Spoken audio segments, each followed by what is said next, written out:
5 trillion naira.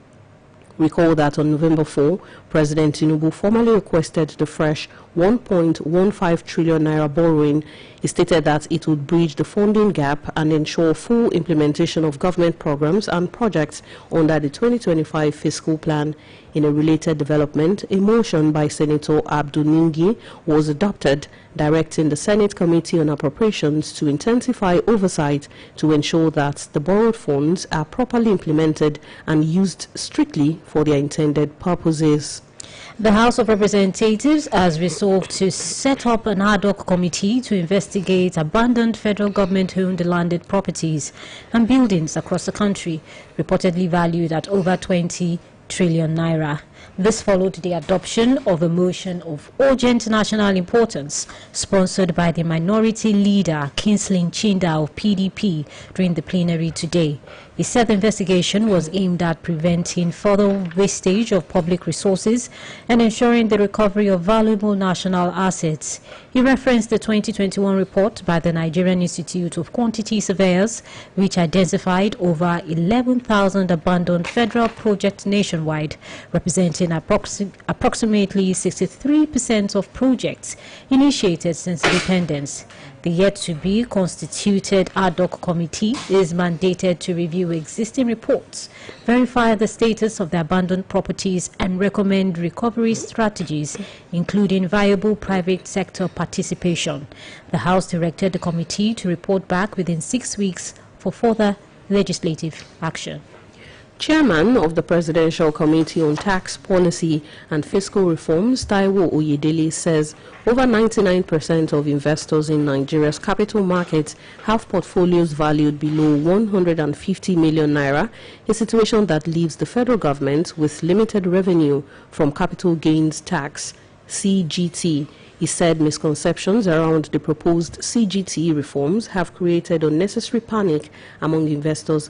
He clarified that more than 99% of investors on the Nigerian Exchange, NGX, have portfolios below 150 million naira and will therefore be completely exempted from capital gains tax starting January 2026.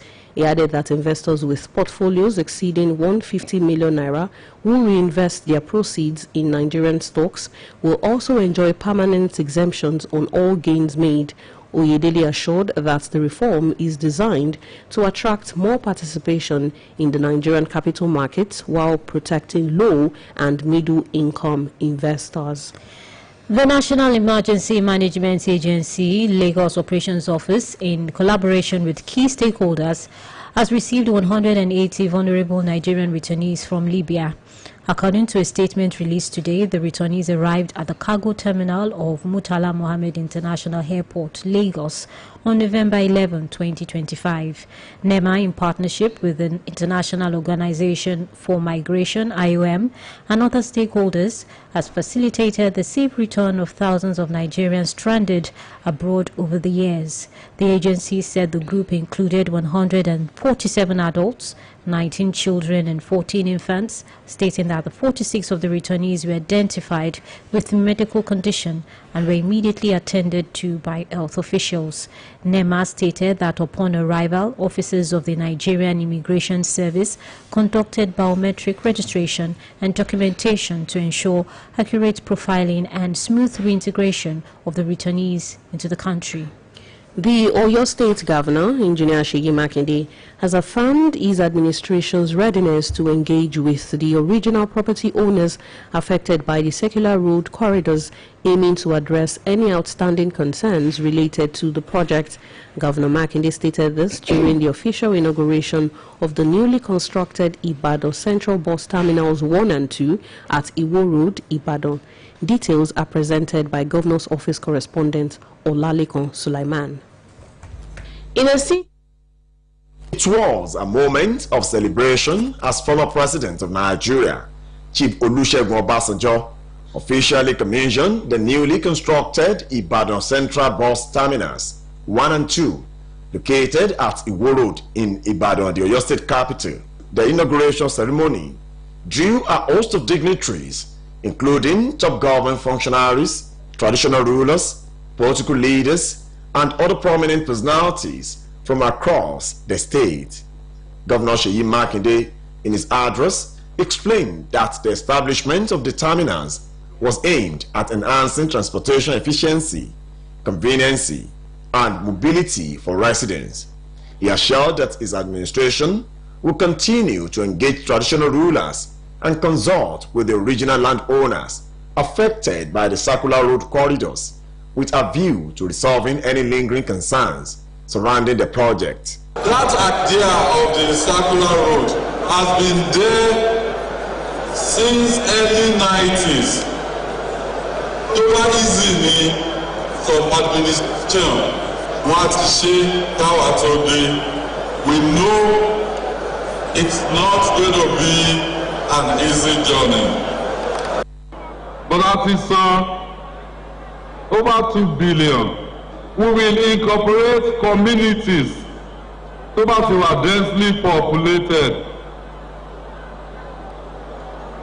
And from next week, I'll start taking our Magajis, our Oluyole Ibadan, CCII, gbogbo wa à ń lọ síbẹ̀. The governor further revealed that his administration has approached the federal government to seek approval for the rehabilitation of the Ibadan-Ife road, stretching from the Oyo State capital to the Osun State boundary.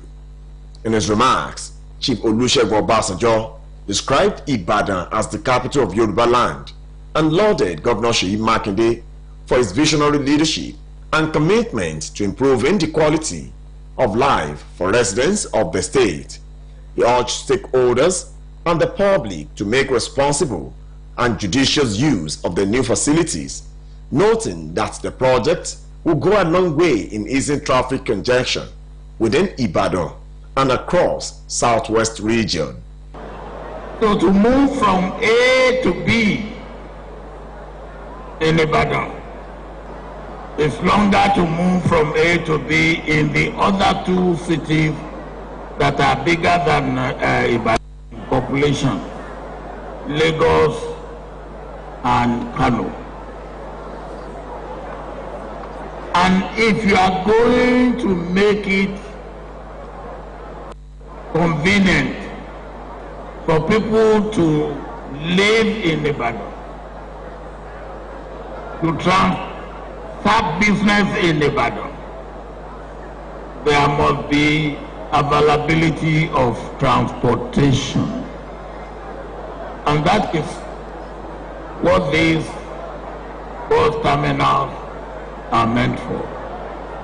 The one here, and the two here, and the 2 that you have done before. The Commissioner for Works and Transport, Architect Abdul Majid Ogbanjubola, in his remarks, praised Governor Makinde's dedication to infrastructural renewal.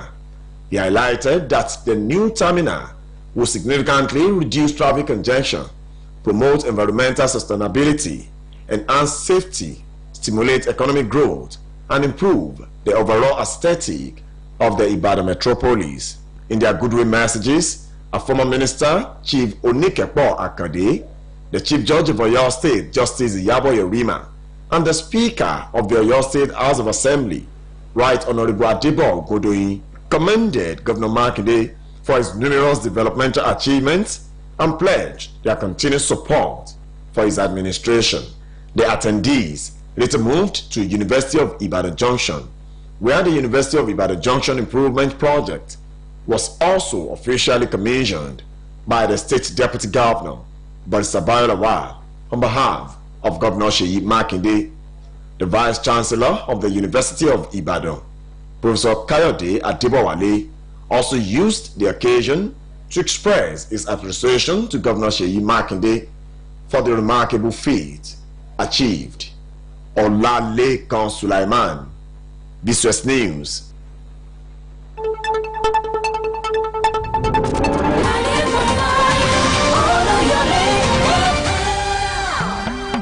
The news.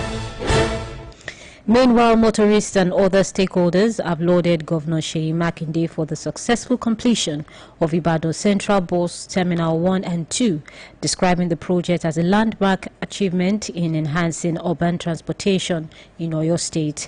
The commendation came during the official inauguration of the newly constructed terminals located at Iwo Road, Ibadan. Our reporter, Fidola Afolagboye, who was at the event, files in the details. In a city where movement defines daily life, a new chapter has begun with the unveiling of the Ibadan Central Bus Terminal, a monumental project set to transform urban mobility and reshape the city's landscape. Built to global standards, the facility offers commuters enhanced comfort, safety and efficiency. With its completion, the Oyo State government aims to ease traffic congestion, cut travel time, and promote a more organized, reliable public transportation system.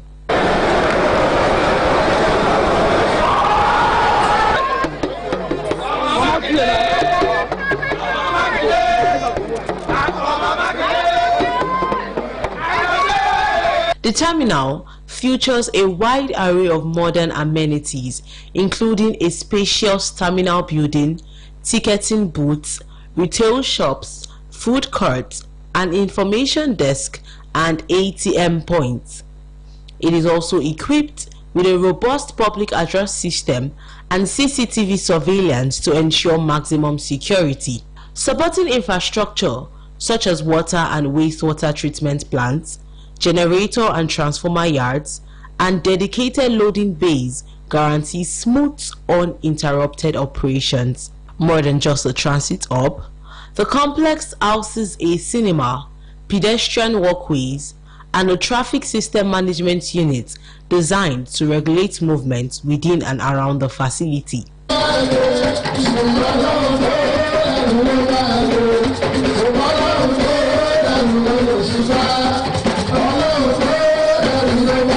Speaking with BCOS News, the chairman of the Oyo State Project Performance Monitoring Agency, Engineer Mufta Opunsalau, and the Babaloja General of Oyo State, Alhaji Yekini Abbas, hailed the newly commissioned terminal as a landmark achievement, the first of its kind in the state's history.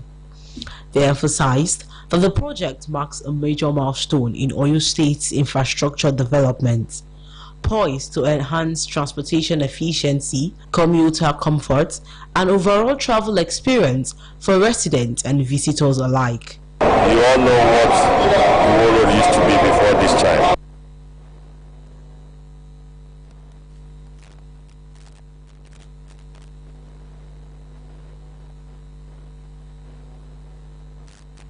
Commuter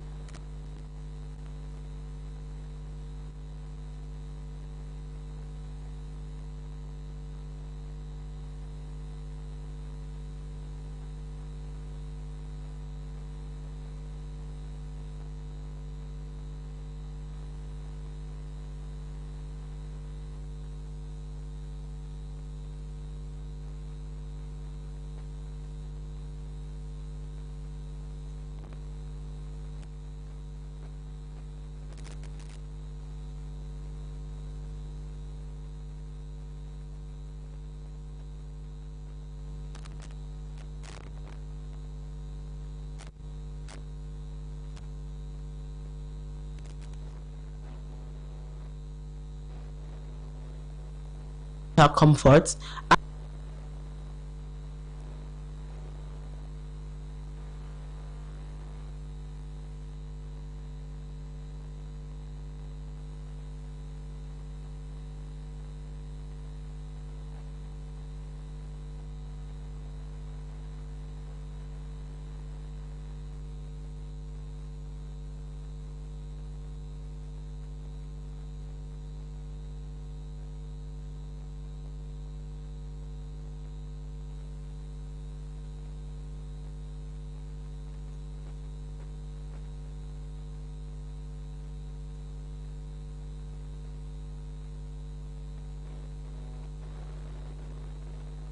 and overall travel experience for residents and visitors alike. You You all know what Oluyole used to be before this time. And you have seen the transformation and see what it is. And this is just one out of many that will come. Remember that there was one in Challenge and one at your job. The one we have here is twin. If you have one here, you have one at the other side, and you have a connecting pedestrian bridge. This is to think about people. It's people-oriented project, and to look after the well-being of people of Oyo State. In the past, this is a lion death for the country, and so people are spoiling Oyo State. And they have become a Medina. And compare this terminal compared to the Western world. I've seen many in the countries, and this one is a special one. Passengers and motorists also expressed deep appreciation to Governor Seyi Makinde for delivering the state-of-the-art terminal, describing it as a transformative initiative that will ease transportation and reduce traffic congestion across key routes in the state. She makes the state look very beautiful, and the place the terminal was is even good because it's the entrance to the city. So we really appreciate the terminal that the governor made for us. When I'm coming from Osun State now, when I saw this, I was surprised that Ibadan is moving on. Recall, the Governor Seyi Makinde was in the year 2022 commissioned Ojo and Challenge Bus terminal centers to support traffic management in the state. Fedora Afolagbe, BCOS News. This broadcast of Newscope comes to you from the Broadcasting Corporation of Oyo State.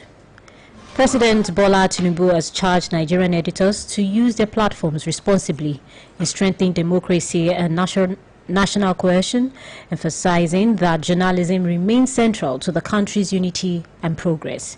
He stated this today while declaring open the annual conference of the Nigerian Guild of Editors in the State House. He commended the leadership for maintaining the tradition of reflection and professional engagement. Tinubu noted that journalism in Nigeria is an instrument of national awakening, recalling the pivotal role of the press in challenging colonial rule and defending freedom during military regimes.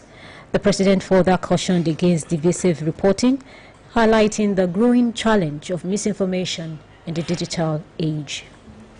And on the foreign scene, all 20 personnel on board a Turkish C-130 military cargo aircraft that crashed in Georgia close to its border with Azerbaijan have been killed, according to the Turkish Ministry of National Defense.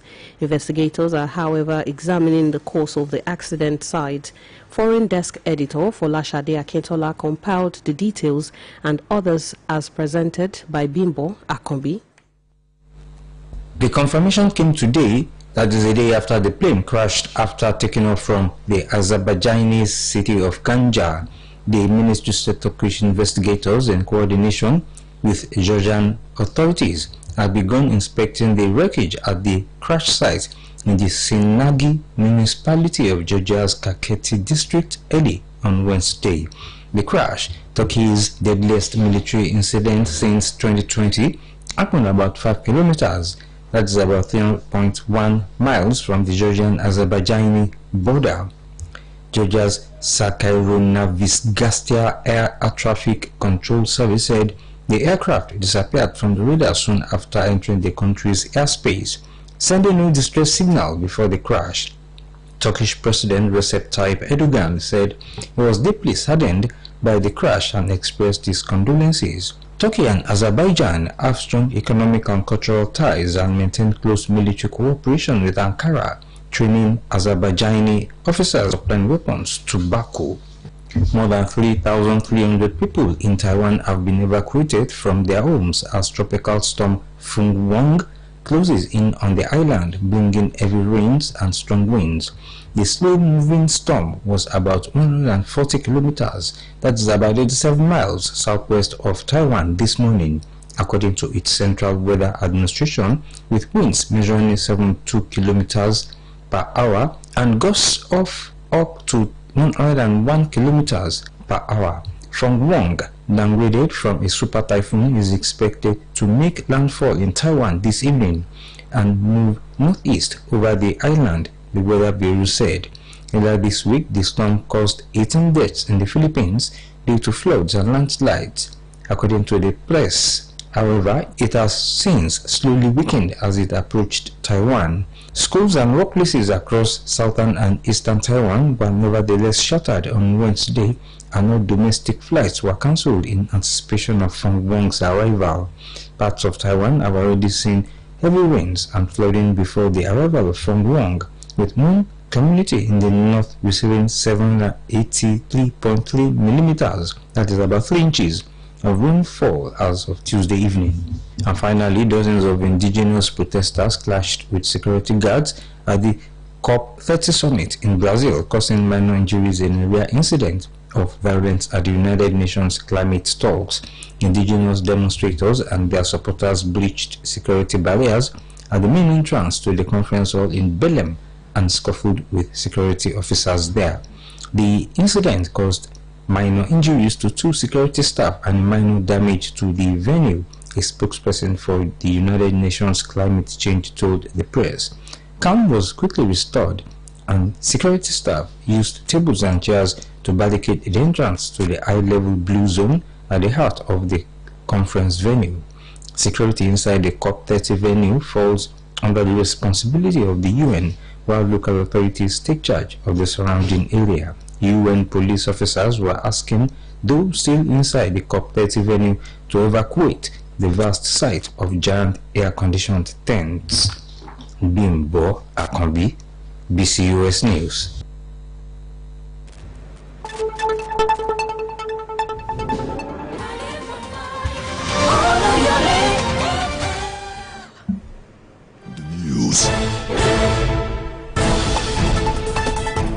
To end this edition of Newscope, here again are the main points.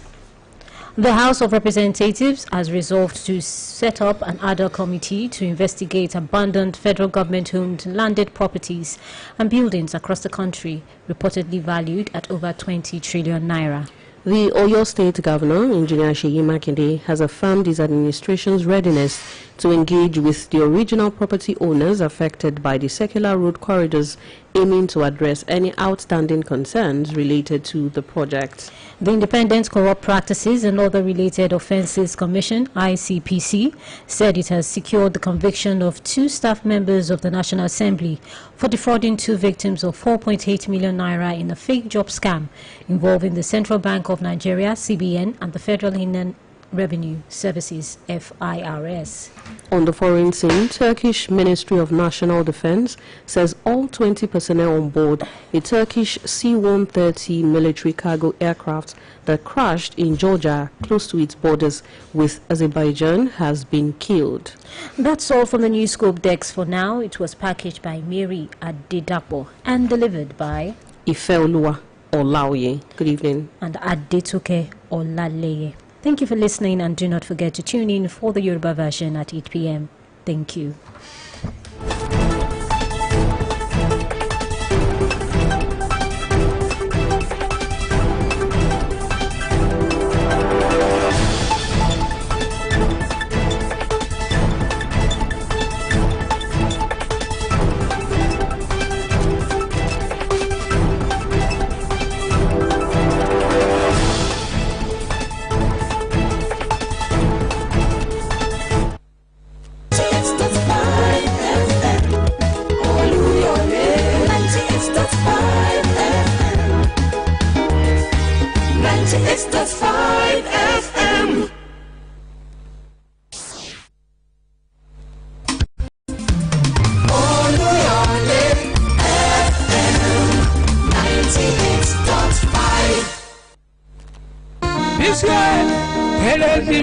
Today, ẹja àjọpẹ́, ẹ bá wa jó, ẹ bá wa yọ̀, kẹ́sì dòwò pọ̀ pẹ̀lú ilé akéde. Oríta Basọ̀run n'Íbàdàn aráyé ti mọ̀. Ọdún ayọ̀ yìí tó ń ṣojú ẹ̀mí wa. Ọpẹ́ ńlá o ní ìbọ̀lọ́run. Ìpàdé ìpàtẹ ilé akéde ìyẹn máa tún dé. ìpàtẹ ilé akéde kò máa tún tẹ.